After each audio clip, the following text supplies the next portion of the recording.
It wasn't exactly a rule, at least not one that was written anywhere, but it was still kind of a rule. On the bus, tram, train, whatever, you didn't hear what other people said. Okay, that wasn't exactly true either. You heard enough to be safe, to know if someone was crazy and might do something. And maybe you caught that the cute guy with the smile and the lips was into hockey because, well, you never knew when that might come in handy, but mostly you didn't hear. Everything not directed at you or everyone was just white noise. Background. It helped if you had headphones and a book or magazine, maybe a game or something like that to distract you. For a while, she'd been into these weird whodunit logic puzzles, and oh god, Dave. David bought her a book of them right before he had left on the trip, and it had been almost 2 years, but it still felt like yesterday sometimes. Anyway, anyway, that was when she'd grieved, and part of her would always be missing, but okay, hockey guy. Hockey guy had great eyes too, and so yeah, maybe she had started looking at sports stuff every now and then, just in case. Either way, she had to admit she got a kick out of the weird foreignness of the players' names. The way the letters rolled and sloshed around her tongue always made her smile. So, okay, yeah, you heard, but you didn't hear. That was the point, right? Mind your own business, thought Tessa. And really, that was all it was about. All that life in the big, scary city boiled down to was minding your own business. Her mom, her friends, her cousins, that's what they didn't get. There were rules. Svalinar, her hometown, had rules, right? Well, so did Day One. They were just different. Millions of people meant that the rules were different. Some were looser, and what was acceptable was kind of broader. People came to Day One to be themselves, like her mom had moved to Svalinar to escape the farm. And to her grandparents, a town like Svalinar, a college town with youth and culture and diversity, to them that was decadent. To her mom, well, Day One was decadent. So there were rules in Svalinar and there were rules in Day One. She hadn't meant to overhear the guy, of course, but she had. Not that it was that big of a deal, really. It wasn't like she'd overheard some grand conspiracy. He was just asking why. Same as everyone else. She'd asked, her mom, her friends, they'd all asked. All had the same thoughts. Hell, asking was so central to life on Macrosh, they had a name for it. The malaise. Which really was just asking a why that shouldn't be asked. 10 millennia? 10,000 years of war and death and no winter? You're telling me that we were basically where we started 10,000 years ago, but worse. Worse because all the lives and the money, materials, time we've wasted. As humanity, we're poor for 10,000 years and nothing. Fighting this stupid never-ending war. They tell us how bad it'd be if we lost. That was the malaise. The curse of Macrosh, some called it. Probably the curse of all the accountancies, she guessed. They were educated but bored. Safe but powerless. So they ended up questioning their lives and the meaning of everything. But for the masses, for the people not living on Macrosh, life was suffering. Xenos, chaos, the Imperium itself even. Shitty job, shitty air, shitty life. It didn't matter who was in charge or what was happening. Almost by definition, their lives would be bleak and painful and, if they were lucky, short. And yet they were so faithful, so sure in their love of the Emperor and his love for them. But people like her, like friends, her family, everyone on Macrosh really, they had peace and safety, were free of want, and yet they hungered for so much more. They were important, so the Administratum gave them a long leash. Art and discussion and debate, science and history and knowledge. They lived in truly rarefied air. Freedom of thought, freedom of association, freedom of expression. They were unbound by class or caste in a way that almost no one in the Imperium was. By inquisitorial standards, they were basically a planet of heretics, ripe for exterminatus, but they were so vital to the functioning of the Imperium that those rules just didn't apply. But still, there were rules. You would be born, live, and die here. You would be ruled by a velvet glove, but ruled nonetheless. You would know intimately the true horrors of the Imperium. You would know of death and suffering on a scale beyond what the human mind could fully comprehend. You would know perhaps even better than the Lords of Terra how bleak life outside of your own safe little bubble was. You would know these stories, heartbreaking, gut-wrenching stories of loss and inequity, and you would be able to do nothing. Ever.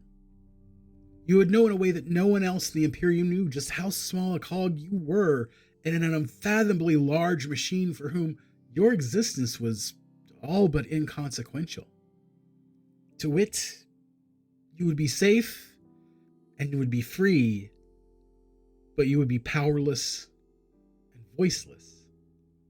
And so they had the malaise. To everyone it meant something different. At its simplest, least intrusive, it was nothing more than the unstated, unasked why of accepting that this is just how it is. For others, it was almost oppressive. Being freer, safer, happier, healthier, and more privileged than almost anyone weighed on them. They were stuck here, destined to live and die on a planet that they knew was by any definition a paradise. Clean air, clean water, real food, space. It made them depressed and dark. Time and life and obligation would seemingly heal most, or at least drive them to quiet acceptance. Others would be lost forever, their lives torn between extremes of honesty and mania, denial and anger. Forever stuck asking why. They'd fall apart over and over, eventually finding their way to the streets, then maybe an institution. They were crazy, but for other reasons, the doctors generally said. A chemical imbalance that manifested itself as questions and paranoia and conspiracy. That too was the malaise. For Tessa, it came in fits and starts that sounded something like Earth, Terra. Terra because it helped people to forget that there was a before, a time of peace and prosperity, of plenty. Humanity had utopia, but it shattered. Technology, learning was the foe. The Emperor wasn't a god except that he had a church, a whole class of people devoted to spreading his word. He was opposed to this, believed in science and logic, swore that he wasn't a god, and yet here they were, a church, an inquisition. For her, it was manic and uncontrollable, and always preceded a depressive episode. Usually it came and went a few hours, a day, and life would sort of take back over and you'd move on. As you aged, there was less of an allowance made for it. Losing a day here or there was no less common at 60 than it was at 20, but really the malaise was a thing of adolescence and youth. Your first job brought obligations and bills and expectations, and, well, one could only call in with a crippling case of existential dread so often and still pay rent. So, there were rules, because there was work to be done.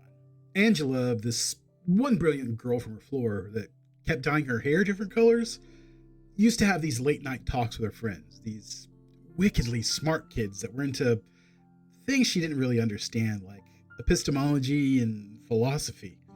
They'd go on about how story and myth were inseparable from our conception of history. Only when they said history, it was with air quotes, because over a long enough span of time, history becomes nothing more than a story itself, they said, which kind of blew her mind. It was so totally obvious. Telling people about something that happened was just the same as telling a story. You wait long enough, tell the story often enough, and eventually non-fiction became indistinguishable from fiction.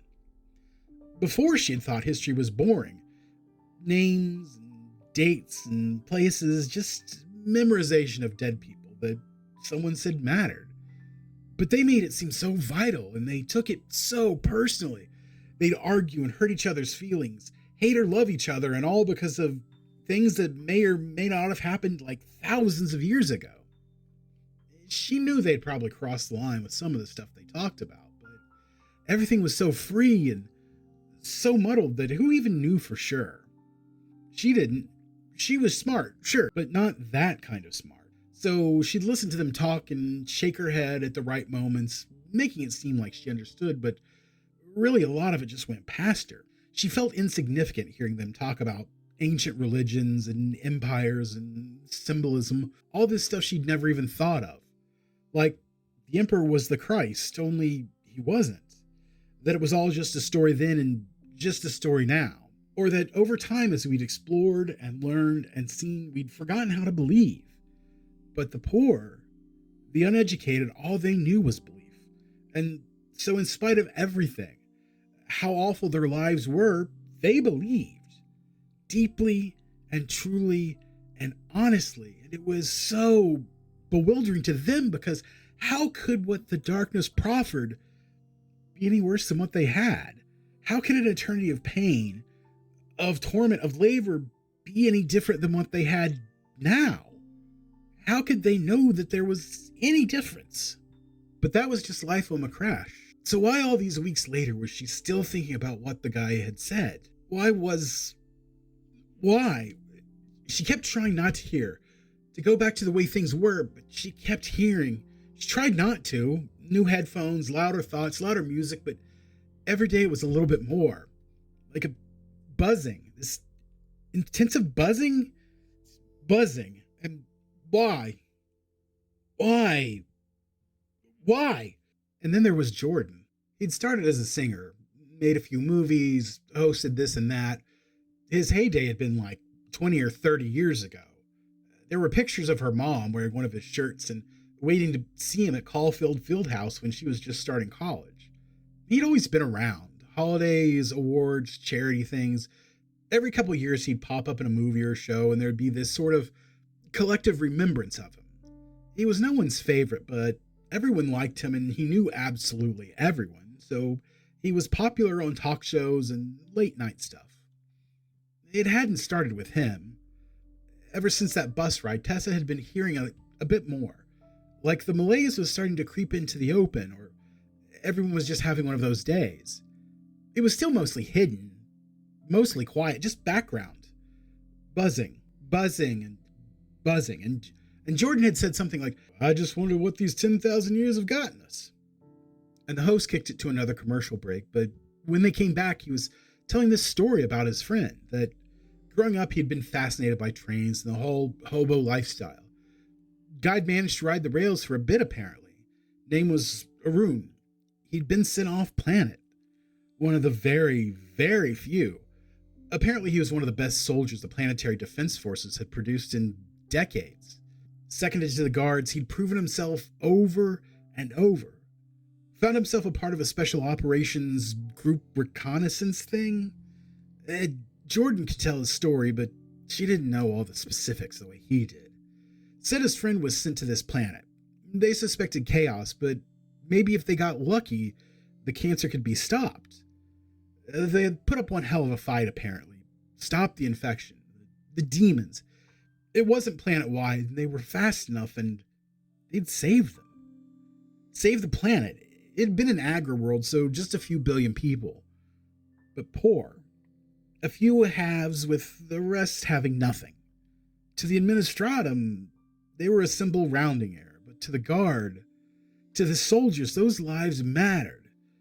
And he knew that because he'd gotten a letter. His celebrity, combined with his friend's clearance and a few favors, meant he knew probably more than he should have, but come on. He was Jordan, everyone's uncle. That's everyone's good, Uncle Janie. Rimshot. They liberated the planet. No Astartes, no Inquisitors, no Ecclesiarchs, just ships and artillery, pilots and tanks and mechs and infantry. And infantry and infantry and the peasants. Billions of downtrodden, starving peasants who would die 1,000 times over rather than give a single inch of their home to chaos. And somehow, miracle beyond miracle, it all came together. Good triumphed, and they had won. Only they hadn't. The Inquisition couldn't explain the infection. Why or where it started, couldn't guarantee that it wouldn't recur. Couldn't guarantee that the people of Genova 5 or the soldiers and sailors wouldn't tell of their bravery and heroics in the face of demonkind, and so they called for an exterminatus. Immolation of the planet and its people, and its saviors, because there were rules. The letter hadn't been about pride. It had been a memorial and a plea. Remember us. Please remember us. And then Jordan looked at the crowd, at the audience, at everyone, and asked quietly, almost as if to himself at first, why? Why after 10,000 years? After a win? After so much courage and fight and bravery? Why? Tears were streaming down his face now. He said, they tell us chaos. They tell us that chaos is this unknowable evil, that its corruption will ruin us. But I don't see how. I don't see how millions of lives, billions of lives, can be risked to save a world. Billions can stand defiantly, can fight and say no, and then, blowing on his fingers as though they were a match, extinguished. I don't understand how that can be true when we aren't ruined already. The rules seemed to matter less then. It was like Jordan had said, it's okay. Like we needed someone to tell us that our questions, our anger, our fear, our wants and desires were okay. That we didn't need to hide and act like everything was okay because we knew it wasn't. That, yeah, we had something to say. That we deserved a voice. It wasn't a torrent, not at first. It was more like people were open. They had conversations. Not hushed, not late night, but open, honest conversations that grew. It was like the malaise stopped being this personal, private thing and became a point of unity. Pride. Protests and marches weren't unheard of in Lacrosse, or even all that rare, honestly. They tended to be a bit more localized, specific to some perceived injustice here or there, but once every 100 years or so, it seemed like a collective something would build up and there would be this global outpouring of, well, not exactly anger, but ennui.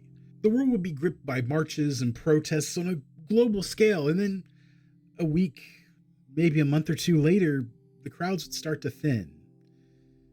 And then thin, and then thin, and it would all just kind of go back to normal. Nothing would change. There'd be no new rules or less rules. It was just like everyone needed to go crazy for a minute. Or like everyone needed a couple of mental health days and then a good night's sleep, a good drunk or something, and they were better. And sometimes they had meaning, but the last really large one anyone could remember had been a few hundred years ago when a gang war had gotten out of hand. People had marched then for peace, for an end to the violence and destruction. They had safety, cleanliness, peace, security, and food, but in exchange they had no voice, no vote, no power. But those were the rules. And for 12 millennia, the rules had worked. So what was there to protest? There was this video Tessa saw once about how an avalanche can start with just a few grains of snow rolling down a mountain and dislodging a few others. They would land and then slip and slide down, taking more and more with them, coming to rest further and further from where they started, and the video said that if conditions were just right, each flake would begin to dislodge more and more snow, which in turn would dislodge more and more snow, which in turn would dislodge more and more snow until the cascade became an ever-growing, self-sustaining avalanche in nearly the blink of an eye. Those were the marches. The big cities saw them first. Just a handful of people, mostly disorganized, questioning, talking, chanting, but every day there were more. More protests, more slogans, more people. A few dozen became hundreds, then became thousands. It was only then that Tessa began to notice the symbols and chants. She'd resisted going for the first week or so, not that she didn't agree, just she didn't want to be overly involved, and, well, she'd promised her mom, who, of course, saw the protests on the news, and the cops, and the planetary defense, and the arbitres, and just kind of assumed the worst. Like, her little street with the coffee shop and the cafes and boutiques was actually some demilitarized zone or something, and it was like, Mom, no, really, I'm okay, it's just down at Assembly Park. It's not even affecting traffic all that much. They'd both found the shirts cute, though, pink with that little girl's defiant fist from one of the first marches? It had been all over the news and the news sphere within a day or so. A picture of this little girl standing between a group of soldiers in the crowd, fist up in rebellion, defying the rules. Anywhere else in the Imperium, of course, the story would have ended there. She'd have died or been taken, or 1,000 other awful things would have happened. But even if there are rules, there are exceptions, and she'd walked away. And so her little fist raised in rebellion had pretty quickly become the unofficial symbol of their unofficial revolution. Well, maybe not revolution. Even uprising was probably a bit strong, but within days it had been iterated on, memed, and abstracted into 1,000 different takes. Some of them were cutesy, like hands made of flowers. Others were angry or cartoony. Some were hard and angular and made her think of the music June from across the street used to like. It seemed like there was a symbol for everyone, though. Foodies, artists, even cute boys that liked hockey. There were thousands of them, and it sort of hurt your eyes and brain a little trying to decipher all of them when you saw a group, but it sort of made sense too, like a million weird signs and symbols for a million different people who were all asking the same thing. Why? And okay, being totally honest, it hadn't really surprised her all that much when she came home from work a few days later to find the shirt, the looping interlocked geometric bottles one, with a note from her mom. Be safe. Love always. Mom. Hugs and kisses. And a picture of her in a matching one at a protest outside the main library in Svalinar. She'd always been a bit of a rebel, even if she was a mom. So, properly attired, she joined one of the silent marches that night.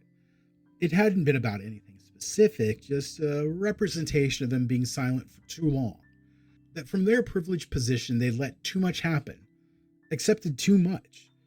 The cops, the Arbites, the Planetary Defense Force, they'd seen things like this before, so yeah, there were rules. They lined the streets, made a show of force, and let it wash over them. You do nothing and nothing happens was their take. It's just the way things are here. Not to mention that they were all Macrisians too. They felt the malaise just as strongly as the marchers did. If they weren't on this side of the line, they'd probably be on that side. So long as the work, important above all else, continued to get done, they only hassled the real troublemakers. They bent a bit, didn't see everything, let the little things go, and in turn the crowd would control itself, push the troublemakers to the side, and maybe even turn them in. And once whatever it was that had overtaken them burned out, they'd return to their lives. Maybe with a few good stories, a scar if they were really unlucky, but that would pretty much be the end of it. But all of this stemmed from the Imperials, the lords of the Administratum for whom the work and the work alone mattered. As long as Macrash predicted and extrapolated and interpolated, so long as it collated, analyzed, and reported on the never-ending stream of which allowed the Imperium and its millions of worlds to function, they were free to be as they were. In the end, for Macrash, there was but one rule, much as there was in the Imperium: produce.